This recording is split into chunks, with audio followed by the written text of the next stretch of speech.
the button. It's just, there it goes. All right, we're live. What's up, everybody? This is Omar, back in business. Almost died. And here, my main man, Free. What's up, Free, man? How you doing? I've been doing fantastic, Omar.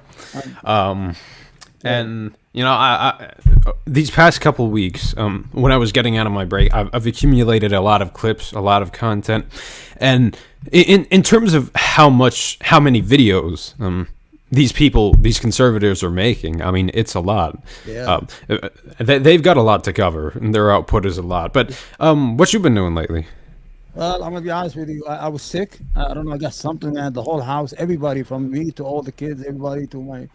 I'm telling you, the whole house. We live in a multi-generational home, and I didn't know what it is. And I started wheezing at first. Then I couldn't breathe. Then I started coughing and stuff. Then I couldn't breathe at all. But like your breath is you're starving for air. I called the ambulance and I said, I swear to God, this is true. I called the ambulance at 9:25 in the morning. I thought, I'm having issue breathing. I can't breathe.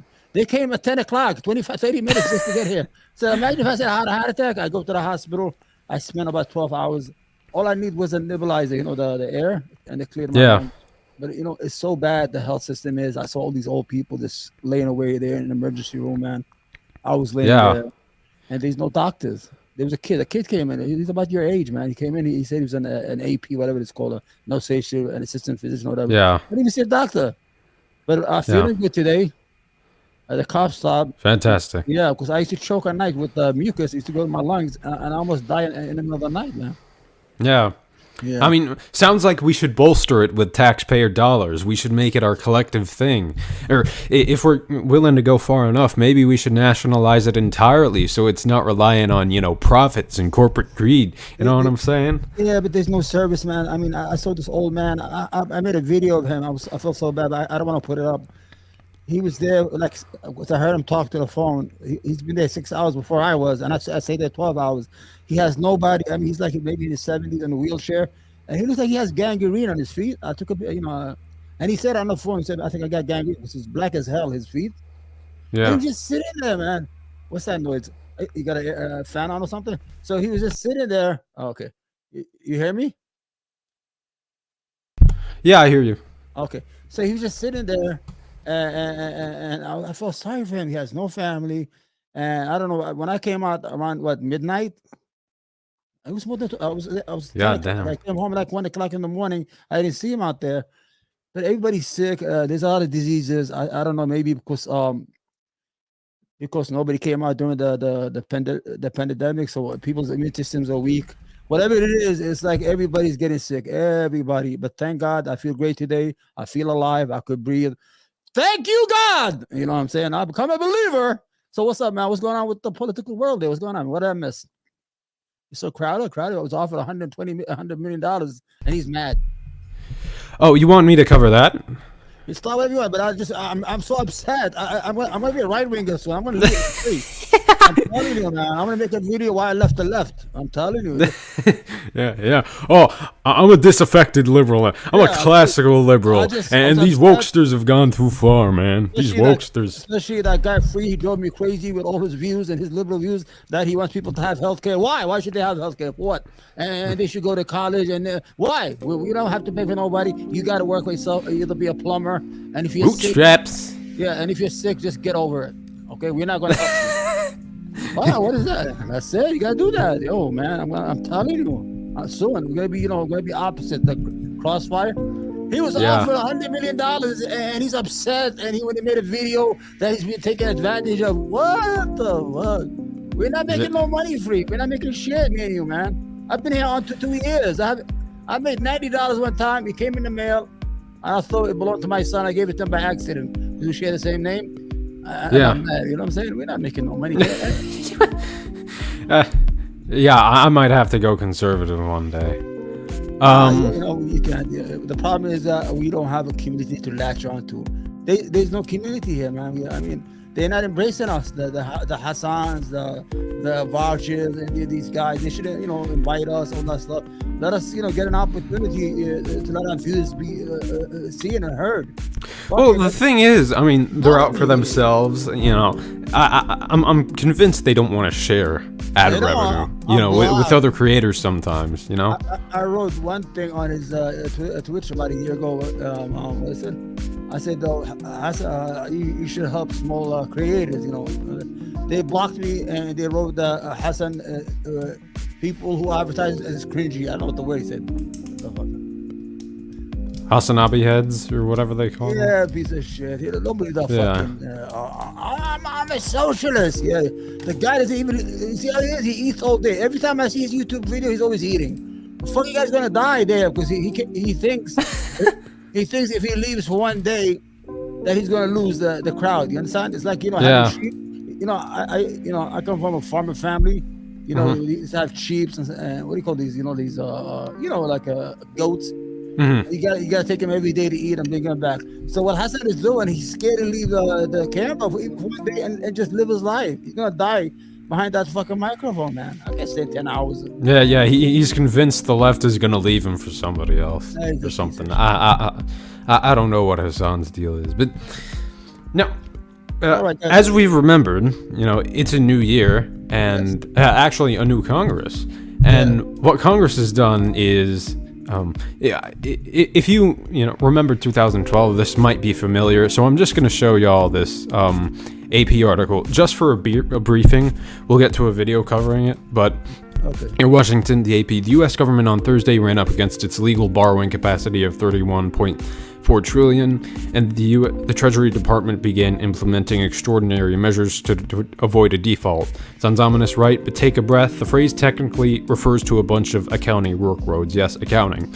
So what I'm convinced, House Republicans are going to do is they're going to hold the debt ceiling hostage until they get spending concessions. Like they want the Democrats to embrace austerity, like cutting Social Security, Medicare, and just not spending on the American people. Defense, I mean, they're all in for that.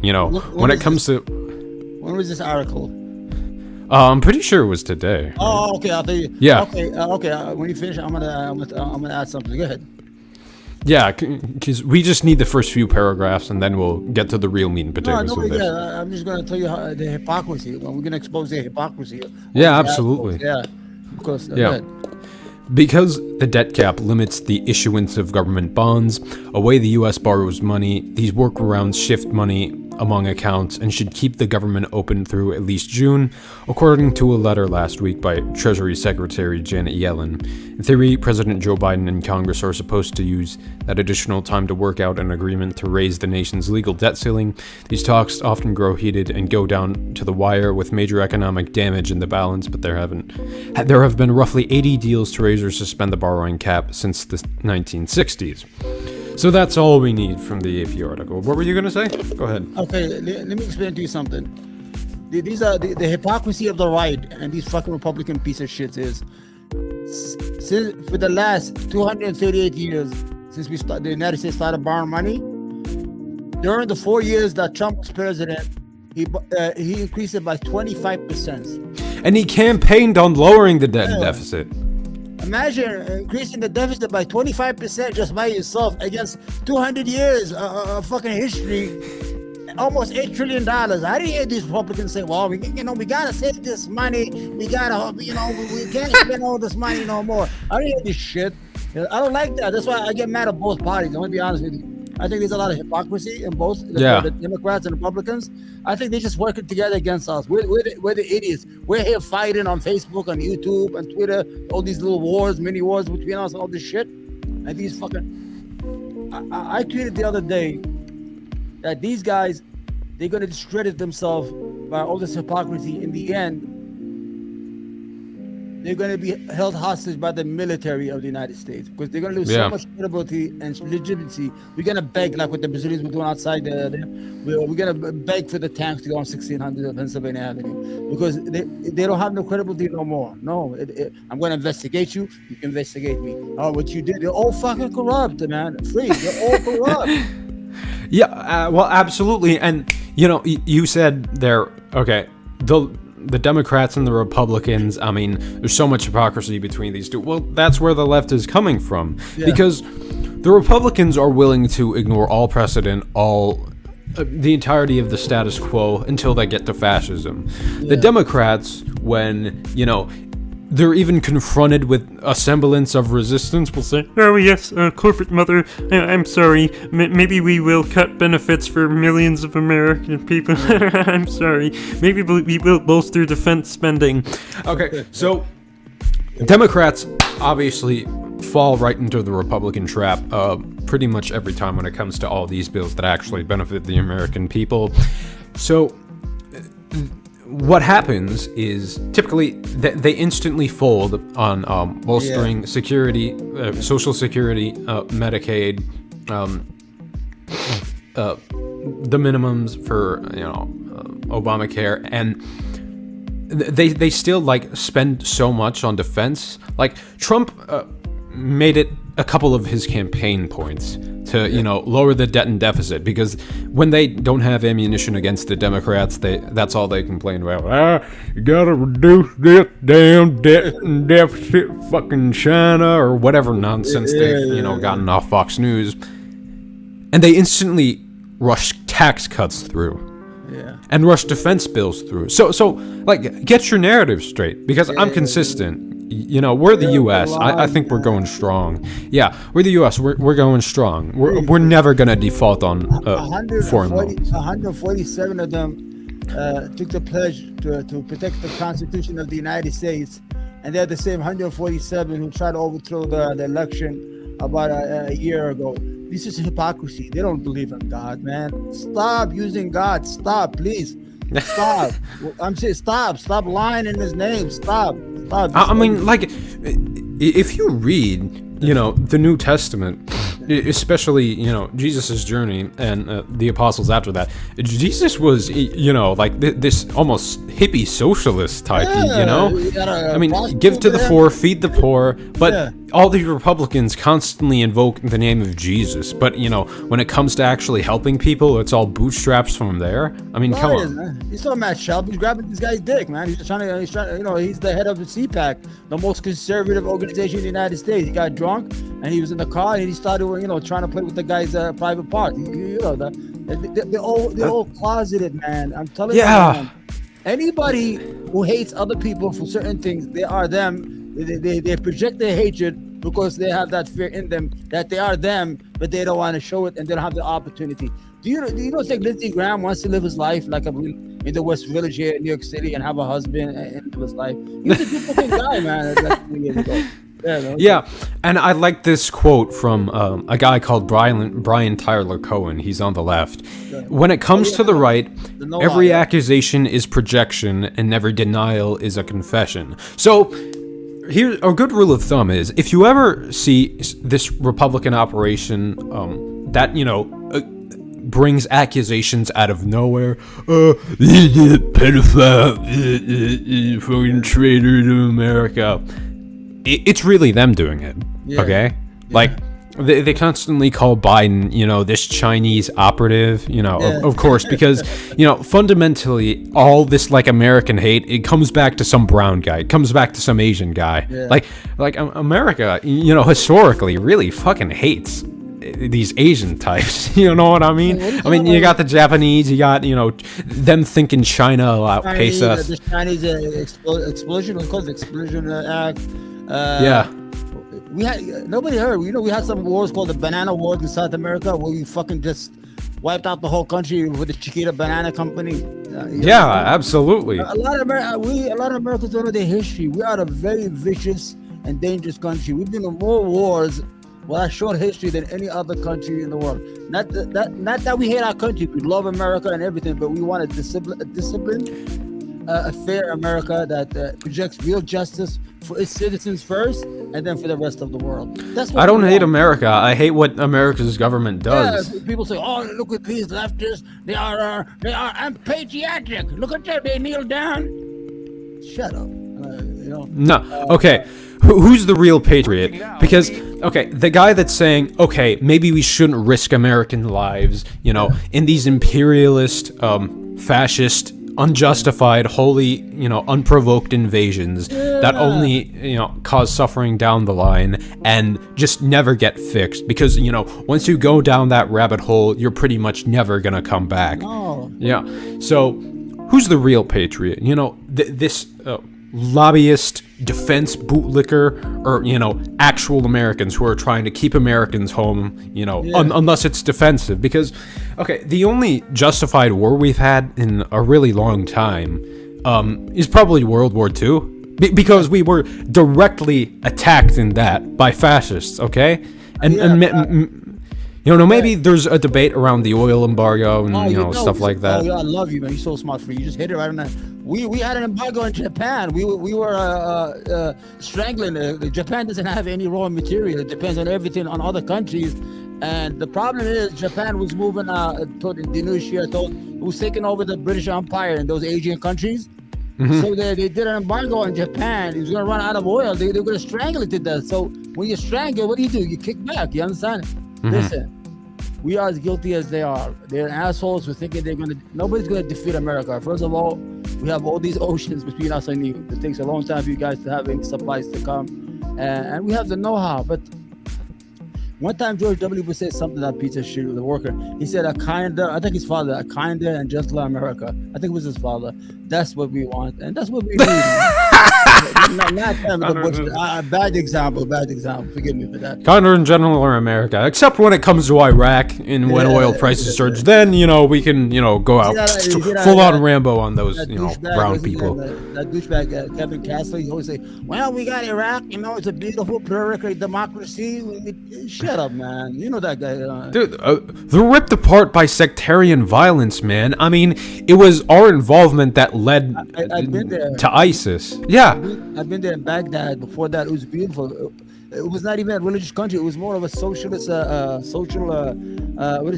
mixture of socialism and social democracy and secularism. The government that had no God. They say that God belongs in the mosque. The same thing like that. That's why they had everybody under control. So we don't want any bullshit here. Everybody wants to go to their mosque. That's your problem. And free education for every single Iraqi. If you get married, they give you a down payment on the house. They give you everything. The government there was a fair distribution of wealth. What we did, we picked the side of Saudi Arabia, where they beheading people in the streets. Women can't even drive. They're walking around like fucking ninjas. What? I don't hear anything. What? Yeah, we're spending money on Saudi Arabia. What? What are we talking about? I can't hear.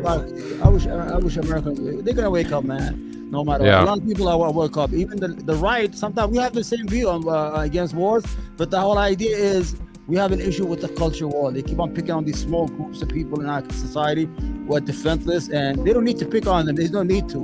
They don't need to just declare war on fucking drag queens and LGBT. What are you gonna get out of it, man? We have real problem. Go ahead, man. What are you gonna show us, man? Yeah. We're not gonna watch all of this. Just the first few minutes, because I want to give an overview on what Republicans plan on doing with the debt ceiling. Republicans insurgents 1 week ago, after they had humiliated McCarthy with 14 failed attempts to become Speaker of the House. And humiliated America even more. It was always a threat, and now it's confirmed.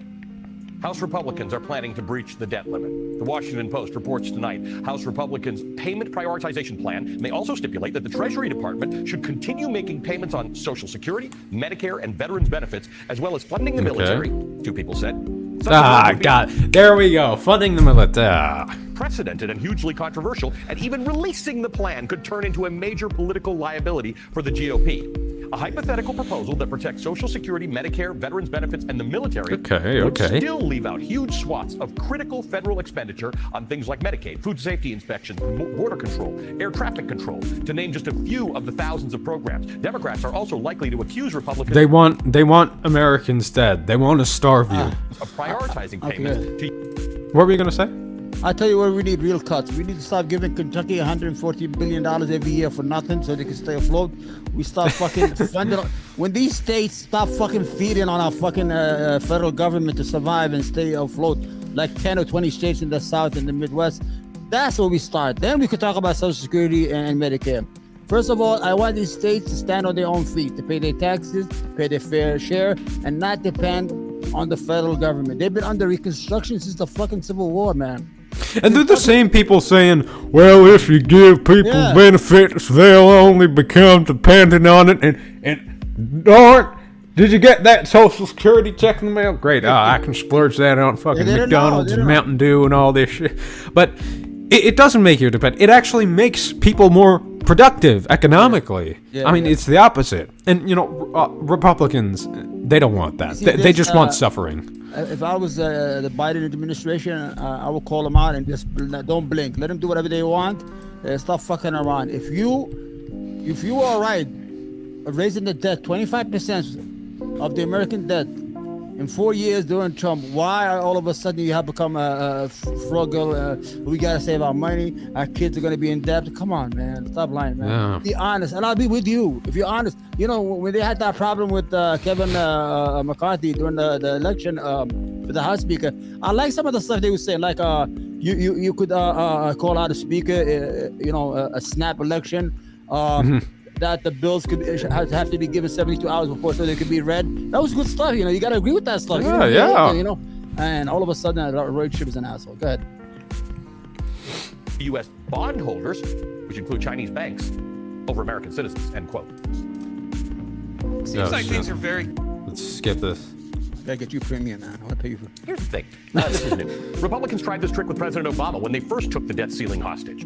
The Treasury warned then, and Treasury Secretary Janet Yellen says today, Congress cannot allow this to happen. You see, the victim of breaching the debt ceiling... Yeah, it would kill us economically. Yeah. And Republicans want that, man. ...isn't congressional Democrats. It's not Joe Biden. It's you and me. And everyone in America, and possibly the global economy. They've already got their pockets lined. I mean, the people who are really going to be suffering, and these same people really suffer when it comes to recessions, when it comes to wars, when it comes to government austerity, is the working people of America. Let's continue with this. And to threaten it today is, in fact, much more dangerous than it was back when Barack Obama was president, back when inflation and interest rates were low. Because of inflation, which is currently a global phenomenon, interest rates are higher today than they were then. Remember, insofar as Republicans had any policy in the midterm elections, they claimed to care about inflation, blaming Biden and congressional Democrats for causing it and displaying staggering ignorance about basic economics. Yeah. Nevertheless, Republicans claimed that they would fix inflation if they got elected. Now, just listen to the but by tax cuts? You definitely took an Econ 101 class and paid attention. Oh, great. Republican experts in that article I just quoted from. The U.S. Chamber of Commerce's vice president says, quote, prioritization doesn't work. We had this discussion a decade ago. The U.S. government skips its payments to America's seniors or skips its payments to bondholders. Both of those things call it... They're the people who stimulate the economy. They're the real backbone of America. So, when you cut taxes for the rich and deprive, working class Americans of their wealth, shit hits the fan, man. I don't know what they're doing. To question the full faith and credit of the United States government and our commitment to paying our bills. Just let them do it. That's it. If they want to shut down the government, let's see how far they're going to get. The Republican Party have one dumb law before they're going to implode totally out of politics. If you remember in California, they used to have Republican governors. Then they had Proposition 187 against immigrants, hospitals, and schools. And that imploded the whole Republican Party. They never got anything back again in California. Yeah. They're one law away from fucking up real bad. Because these people are not thinking with their fucking brain. They belong from the states that are most dependent on the federal government. Not only the state itself, even the people. Kentucky has the poorest 12th county in the United States. I was reading about 1 out of 9 is on disability, 1 out of 5 is on the Medicare, 1 out of 4. The whole fucking state. These people are sick. They don't have no money. They're gonna affect their own people. I don't understand what the fuck they're thinking. And they're a red state. California has $100 billion surplus. What are you doing, man? Yeah. Economic consequences. End quote. An analyst at the Manhattan Institute says studying this in 2011 convinced us that this would be a really bad idea and something we really did not want to happen. We didn't end the exercise saying, this is feasible and smart. We said, let's avoid this at all costs because it's going to be a disaster, end quote. Disaster, catastrophe. These are not hyperbole. These are not not from these conservative entities. But today in a letter to Congress, Treasury Secretary Janet Yellen, who is an expert at this since she was the former head of the Federal Reserve, warned that the United States is expected to reach its borrowing limit next Thursday. Already did today, right? Secretary Yellen writes, quote, failure to meet the government's obligations it is the Thursday now. The U.S. economy, the livelihoods of all Americans, and global financial stability. I respectfully urge Congress to ask. Yeah, because they all depend on us. You know, we're the dominant power. Like, the American ruling class essentially owns the world. So, you know. No, a lot of money is pegged to our money, to our dollar. Like Middle Eastern money is all pegged to the dollar. People's money are not banks. So, you know, Honduras. Honduras. They only use dollars. The whole country doesn't use any other money. They use because they know that currency's good. It's stable. Yeah. That's what we need. These guys start taking seriously. There's a lot of stuff you could cut down. The military doesn't need $1 trillion everywhere. For what? For what? $1 trillion. I was watching MSNBC. They were talking about the Ukrainian war and how we run out of munitions to give Ukraine. He said the guy is a general. I don't know. He used to be a general. He used to be the head of the supreme commander of NATO. I don't know his name. He goes, we need to build to make our, what is that the word he used? Our military, he was very complex. Surplus. So foundation, make us stronger. He said that we need more of an industrial military, more stronger than it is. They want $2 trillion. Imagine our budget was $1.7 trillion. $800 change went to the military, and 700,000 billion went to the American people. 330 million Americans. And you know, even if we are fighting purely defensive wars, it's not a national project. Yeah. All the subsidies go to corporations who they've outsourced the technology and the labor to. Yeah. So you know, it's just it's a money game. It's a money game. Yeah. Faith and credit of the United States, end quote. Secretary Yellen also writes that the U.S. will be, quote, taking certain extraordinary measures to prevent the United States from defaulting on its obligations. Now, failing to increase or suspend the debt limit could delay Social Security and Medicare benefits, military salaries, tax refunds even. Today, the Senate Majority Leader Chuck Schumer and the House Minority Leader Hakeem. And apparently, they're all about tax refunds to the American people. No, they're not. No, they're not. They want the rich richer and the poor poorer, okay? Jeffries issued a statement saying, quote, a default forced by extreme MAGA Republicans could plunge the country into a deep recession and lead to even higher costs for America's working families. There's the last few seconds. Everything from mortgages and car loans to credit card interest rates. Everything in your life. Next time we do that, make the whole screen a video. We don't want just sides video. Oh, yeah. Yeah. Democrats want to move quickly to pass legislation addressing the debt limit so there is no chance of risking a catastrophic default. We've seen in previous debt ceiling standoffs that even the threat of default leads to even higher costs for working families. Because they don't have faith in the economy. Leaders must do the right thing to protect Social Security, the economy, and our country, end quote. Yeah. So it's up to the Republican caucus to figure this out, like, immediately. And if you recall from last week's speaker selection debacle, that's a really bad thing for you and me, and possibly everyone. For starters, some of these rocket scientists don't even know what the debt ceiling is.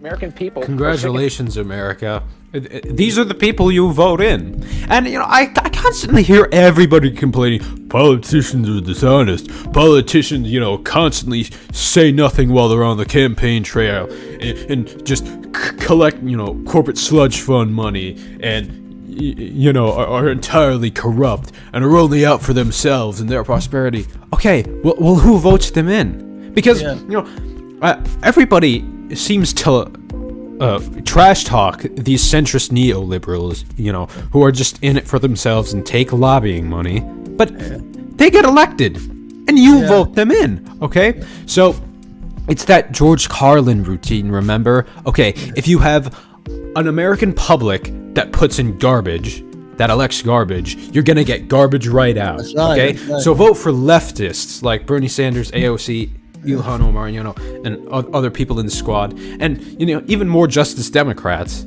Then you'll get more than you'll get, you know, better than garbage. Okay, you know, constantly, politicians are corrupt. We're only you vote them in, man. And obviously, you know, not every American, but most of the American people, you know, they seem to love these centrist neoliberals. So you know, come on. I'm tired of I see this dissonance. Debt increasing. Okay, that's like buying a car and saying you're sick and tired of the monthly payments, or buying a house and saying you've had it with the damn mortgage payments, month after month after month. It never seems to stop. Paying your bills is not the same as increasing your debt. The purchase is the debt. And like purchases, big purchases like houses and cars, or the social safety net payments, or defense, you pay as you go. Kevin McCarthy made a deal with that guy, Scott Perry. Yeah, because, almost nobody has the cash on hand right then and there. Yeah. To win the speakership. So they're stupid to contend with. But then there are the chaos Republicans, which is different from the stupid caucus. The chaos caucus, if you will, are the burn it down Republicans, the ones who cheered on the Capitol attackers, the ones who took McCarthy's speaker. The gangrene of the Republican Party. Battle with 15 votes. You really want to count on them to step back from the brink? Freedom Caucus motherfuckers. And what will the person beholden to the chaos caucus do? The one thing I know, in 4 days from now, people have a decision to make. Do they want to stay on the same path of inflation, of gas prices rising, of a cost of living as you go to the grocery store? Maybe higher minimum wage and a better social safety net would help us out with that now, wouldn't it? That was November. The same Republicans spent the past year attacking Democrats on inflation are the same Republicans who, if they don't vote to increase the debt limit, will cause high inflation, a recession, or catastrophically, both inflation and a recession. Yeah. For those of you my age or older, there's an example of what can happen. Japan in the 1990s. Between 1991 and 2001, Japan lost the entire decade. It was actually called the lost decade. Yeah. Japan saw a significant slowdown in what was once a red-hot economy, the most promising major economy in the world. Japan was, in 1990, the future. By 2001, it was the past. Because in that decade, Japan's economy simply stopped growing. Yeah, and they've never gotten back fully since. They faced inflation, which requires increasing interest rates to fight, and they faced a recession, which requires decreasing interest rates to fight. You just can't do both. So Japan had stagflation, economic stagnation and inflation at the same time. That is an economic death spiral. President Barack Obama once referenced Japan's lost decade, saying, quote, "The federal government is the only entity left with the resources to jolt our economy back to life. As a consequence, they," meaning Japan, "suffered what was called the lost decade, where essentially for the entire 1990s, they did not see any significant..." Yeah, after the adoption of neoliberalism, everything went to shit, economic growth. Yeah. Right. Japan's lost decade could become a reality for America if Republicans do not increase the debt limit. The rock-solid labor market that we have right now with record low unemployment has been a boon to Americans. Yes, things do cost more, but higher prices are a lot easier to manage if you have a job than if you don't. The Washington Post reported that the possible number of layoffs from a true debt ceiling breach could be in the millions. So remember this tonight. The Republicans' hostage isn't some esoteric thing called the debt ceiling. The hostage is not Joe Biden. The hostage is you. Because you and me and all of us are the ones who are going to get hurt. Yeah, I mean, that's honestly true. Yeah. Scary times, man. Scary times, I mean, as a college student, yeah, they give me breaks. They give me, some sort of benefits, some discounts, but, that's only so much. I need real material support, man. Okay? And I pay my taxes. Don't take any deductions. Because I believe in this collectivized project. And I believe if the American people want it to, it can work for them. And if they want it to work for these kleptocrats, these billionaires, these oligarchs who are just planning to rob them, it can work for them too, if they choose to. If they choose to make it that way. But, just my central message is here for the day. Yeah. Vote in people who care about you. Okay? That's it. So, we've got more culture war stuff on the horizon. The real content of these streams. So I wanted to cover the more neocon style right and how they're clashing, but at the same time complementing the more manosphere, toxic masculinity right wing. So it's interesting to see them fight. And I honestly say, when it comes to it, let them fight. Let them fight.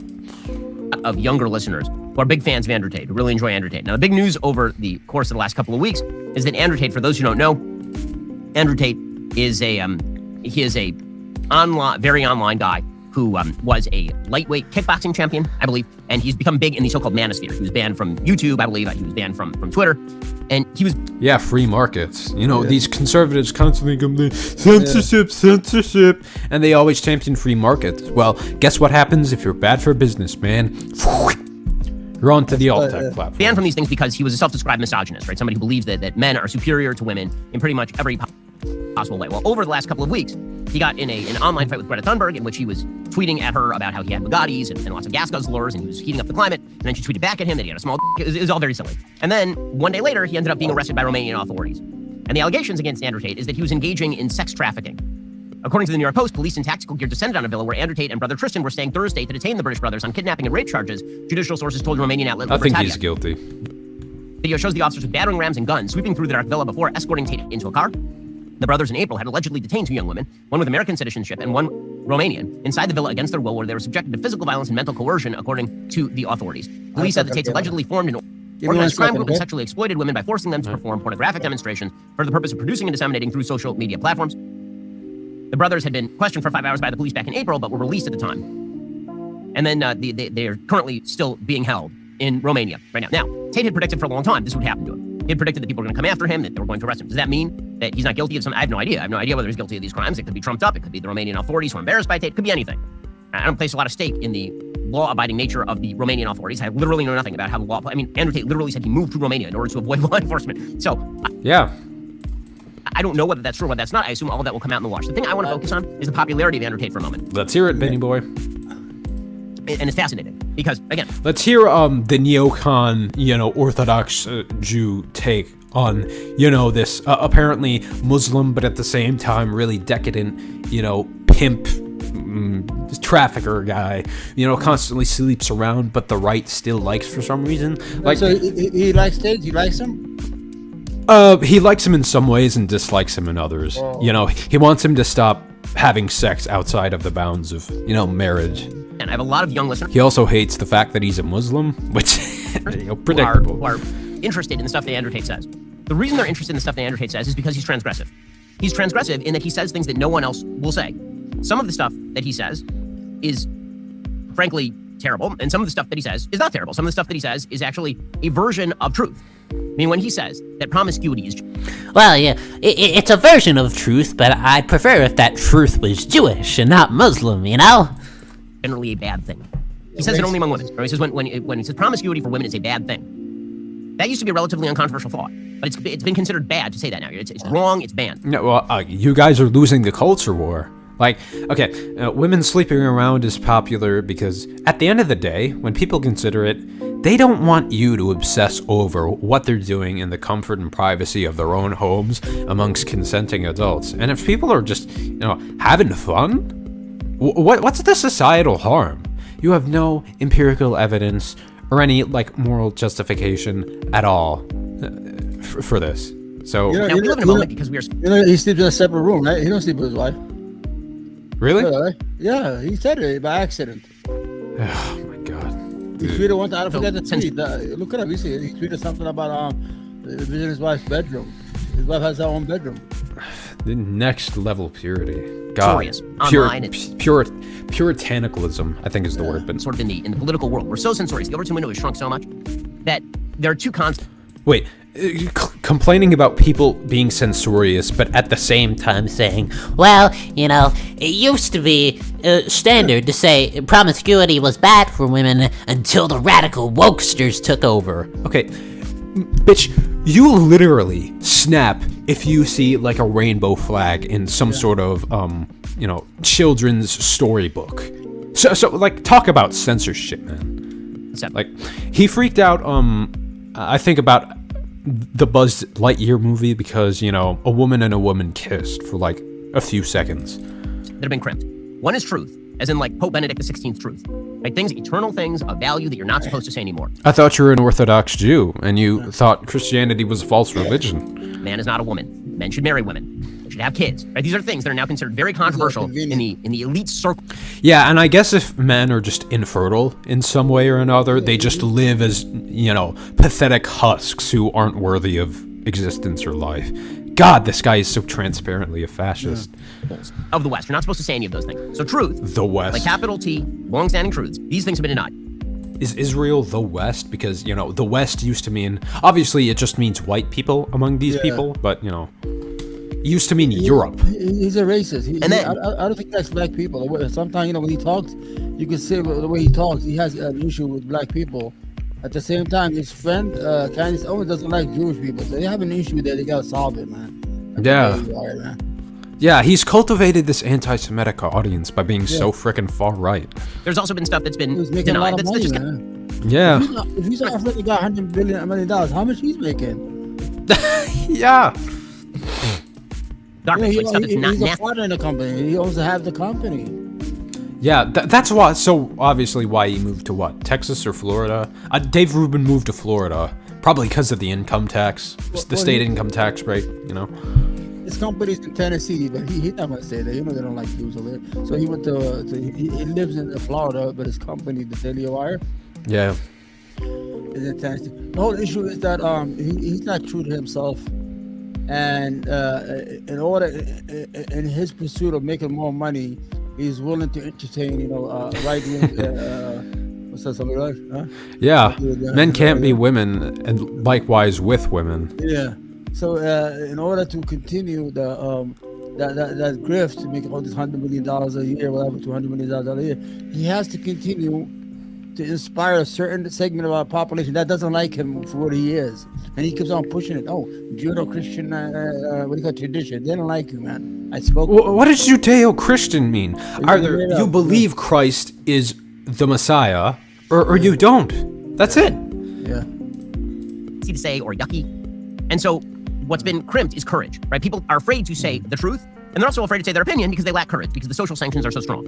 And so because the social sanctions are so strong, and because they go beyond just crimping the truth, they go to crimping pretty much everybody's feeling that they can even say anything, their opinion, jokes. Because of all of that, courage is now held in higher value than truth itself. Yeah. Being willing to transgress the line. Wait, courage is held higher than truth itself. Yeah, that's what the right's been doing ever since its existence. Like, you care more about machismo and aesthetics than you do actual, like, virtue. Like helping people out, getting in this together.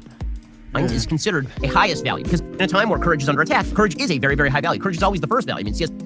Lewis says, courage is the first value. Courage is the first value in order to speak the truth. But courage is the first value. Yeah, apparently you don't have enough courage to not speak like a freaking snot-nosed weasel every time you get on camera. Yeah.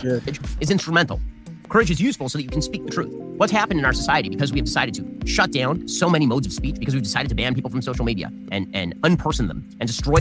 Yeah, and stuff like critical race theory and queer representation and gender-affirming care. Yeah, the right is really censorious. Because we've done all of that, people who speak loudly are considered the best and the bravest, and it's particularly appealing to young people. And so when you draw a lot of fire, the way that Andrew Tate does, a lot of people see that as more courageous than if you say something that is, say, a little bit better calibrated. I kind of agree with Ben Shapiro in this sense, but sorry, it's a fatal flaw with the right, because they care less about the aesthetic of who is saying something instead of what they're actually saying. You catch my drift? Because because conservatism is obviously contradictory in and of itself, as we point out on this show all the time. Yeah. But Andrew Tate, people just like him because he's this embodiment of machismo and, I don't give a fuckness and, just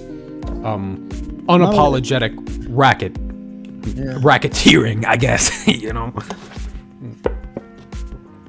Oh, go ahead. Were you going to say something? I think it's all a con, even Tate. I saw this small clip from him and Vice TV. After they finished, the camera went off, he just started talking normal.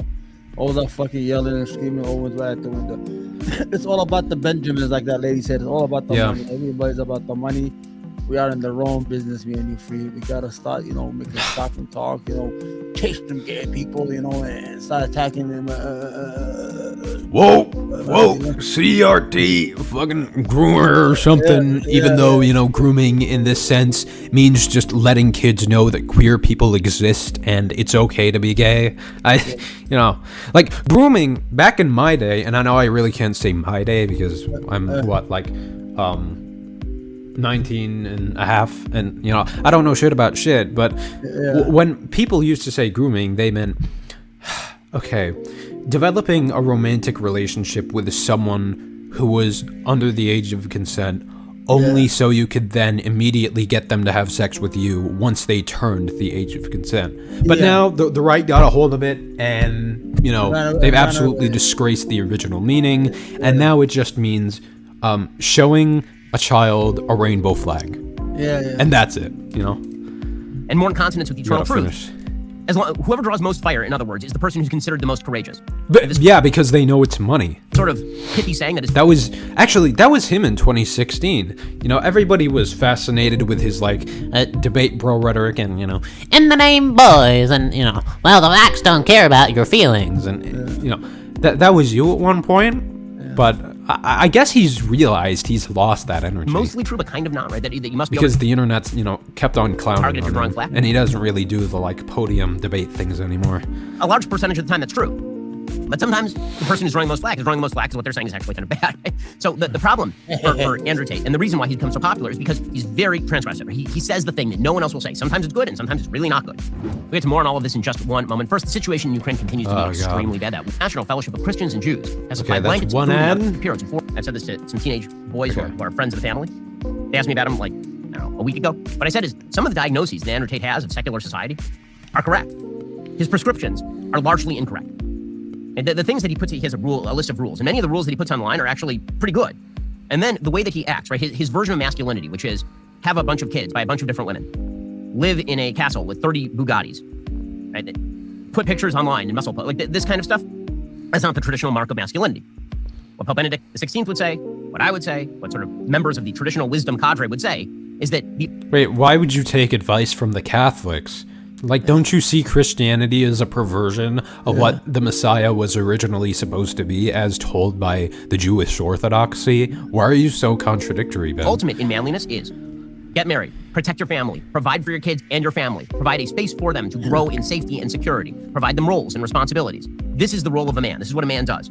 I like how it's specifically that, and literally nothing else in the Old Testament, like, you know, boiling, goats in their mother's milk, or, you know, not wearing mixed fabrics, or planting two seeds of a different plant in the same hole, or, you know, eating bread with yeast on certain days. Absolutely none of that. Like, if you go through the Old Testament law as laid out by Moses once they left Egypt, like, it's absolutely impossible to follow, and you'll be saying, like, what the fuck, does this really apply anymore? And apparently it does to Ben, but, you know, he conveniently ignores that, because he's actually, in reality, cherry-picking what he wants just to suit his own narrative. He's already arrived at a conclusion, and he's using this to, like, justify his beliefs while omitting literally every other tedious rule. Let's continue.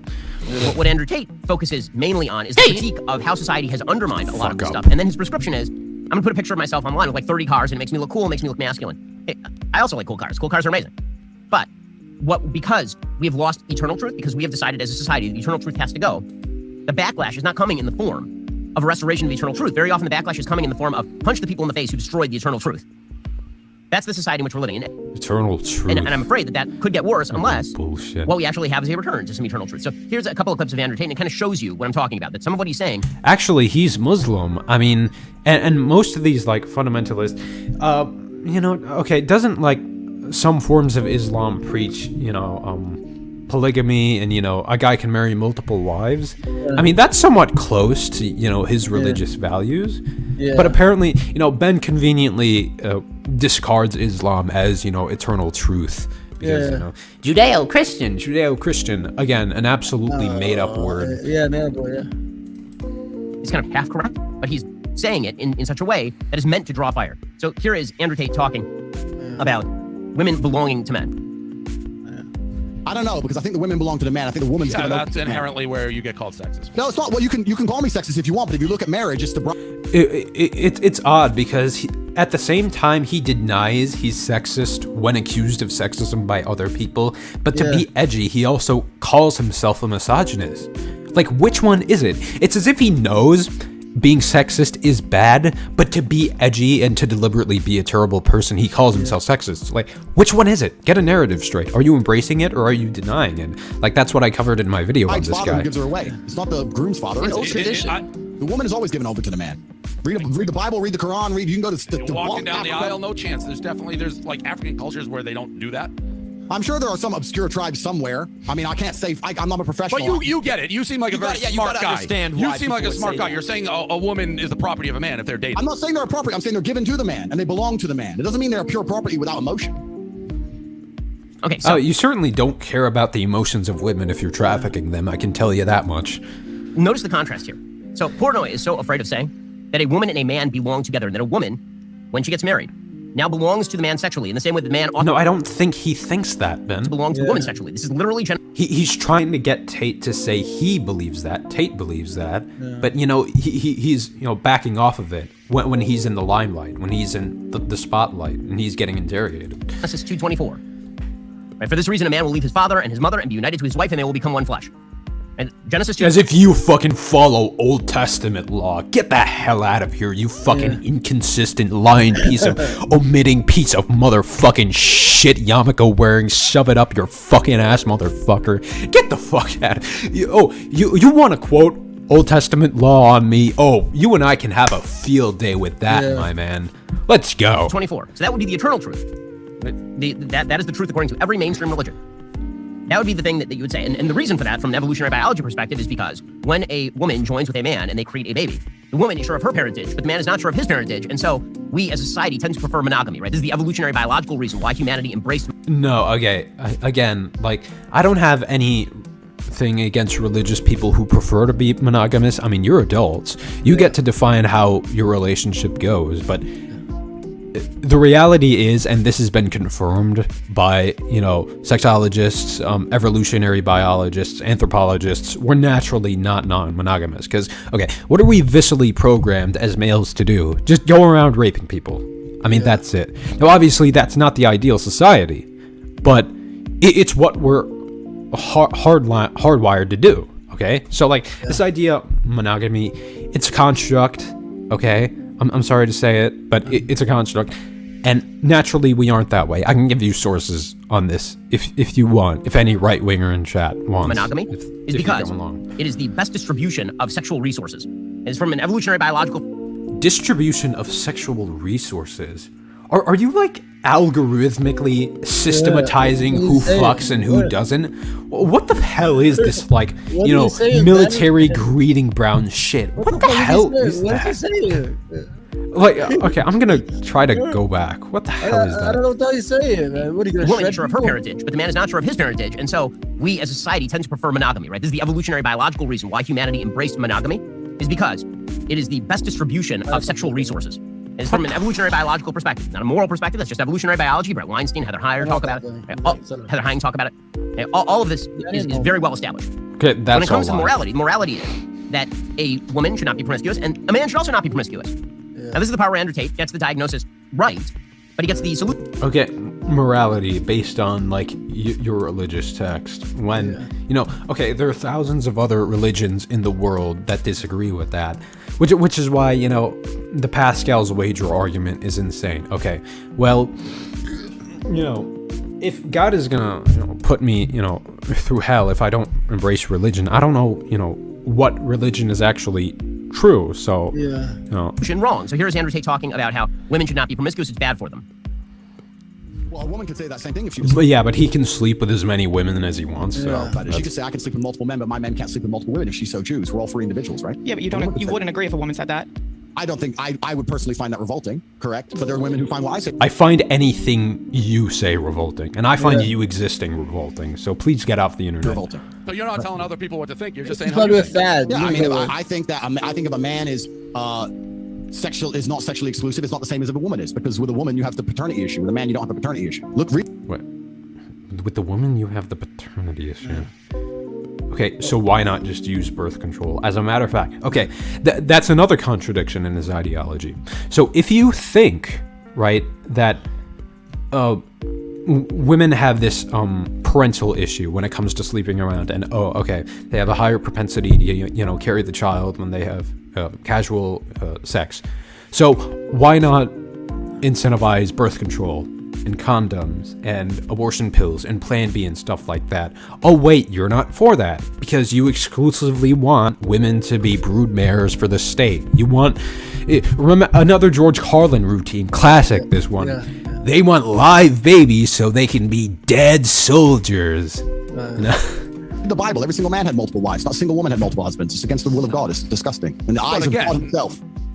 oh yeah, because you follow Islam really well. Yeah, You're follow- drinking and you you're know that. smoking and you're sleeping around outside of marriage. He did that just to get a new crowd. That's all. You understand? Yeah, and which is ironic because sometimes I pay attention to these Muslims like, Hakikachu and Ali Dawa, and there's another one.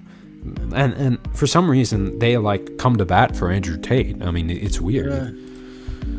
Okay, so again, historically speaking, what Andrew Tate is saying is not wrong. Morally, the reason why church, right, we talked about the capacity for change within eternal rules, moves towards monogamy as opposed to polygyny, right, where a man has multiple wives. The reason for that is because the sophisticated arrangement of one man and one woman is the best arrangement. And so, Why? Based on your fucking 1,000-year-old Dead Sea Scrolls? Why? it is not good when a woman is promiscuous. It also happens not to be good when a man is promiscuous. Those may not be Yeah, so is wearing mixed fabrics. That's not good according to Jewish tradition, but you still do it anyway. equivalent in evolutionary biological terms, but that is why eternal morality suggests one man, one woman. So the point that I'm making here... Yeah, eternal morality also forbids you from, cutting the sides of your hair, trimming the edges of your beard, wearing mixed fabrics. So, cherry picking. You're full of shit, Ben. And is you that know when it. the moorings of the society come loose, when the society starts to Fucking sort of float, when the iceberg is floating, no longer tweed moored to piece of to motherfucking anything, shit, the state. bitch. Once that happens, the reactions tend to be extremely chaotic. You get an entire movement on the left that is incredibly destructive, and you get a reactive movement that gets a lot of the diagnosis right, but a lot of the diagnosis wrong, right? Gets a lot of diagnosis... Wait, destructive? In the Old Testament, God commanded Moses' army to slaughter not only the Midianites and the Canaanites, but to burn their villages down and take the unmarried women, right? Just like the virgin. And for them, a woman was 12 and over as brides, non-consensually, as sex slaves. You really like that morality, Ben? You think that's eternal truth? You're insane, man. The Old Testament is the most violent book I ever read. I read it, It says the first is to kill all the children, the women, the children, even the donkeys. It's like, God damn, even the donkey gotta go. And he thinks destruction by the left is bad. You're the most destructive ideology ever, especially now, considering what you're doing to the Palestinians, to resurrect this idea of the old nation of Israel under David. Yeah, that's really destructive. So why don't you own it? You were destructive when you were constantly blogging in favor of the Iraq war, Ben. Yeah. Talk about destructive. Shut the hell up, man. It's right, a lot of prescription wrong. Right? We have many problems in our society. Those problems continue into the realm of male and female. It encourages bad behavior by women. But then the answer to that is not bad behavior by men. The answer to that is better behavior by women and better behavior by men. So if we're going to have the rest... Don't sleep around. Only have sex to produce soldiers that the ruling class can use to invade third world countries. You need to have an actual restoration. Alrighty, guys, the rest of the show is continuing right now. You're not going to want to miss it because... Yeah. Restore you not being on the internet. Restore you just, in your yarmulke, just playing whatever, the soundtrack to Schindler's List. I don't know what you were playing. Anyway, we're coming up on an hour, but kind of want to go more because I have a little bit of content. But if you want to, dip now. We're good. I think we had a good conversation. Yeah, absolutely. I'm glad, I'm alive and everything. I did a little tired, I had to think about it to get my energy going. Yeah. But anyway, everything was good. We had a good conversation. And the future is gonna be okay, man. Right or wrong? All right. Yeah, absolutely, Omar. All right. Next week. Take care, buddy. Yeah, take care, man. Bye. Bye.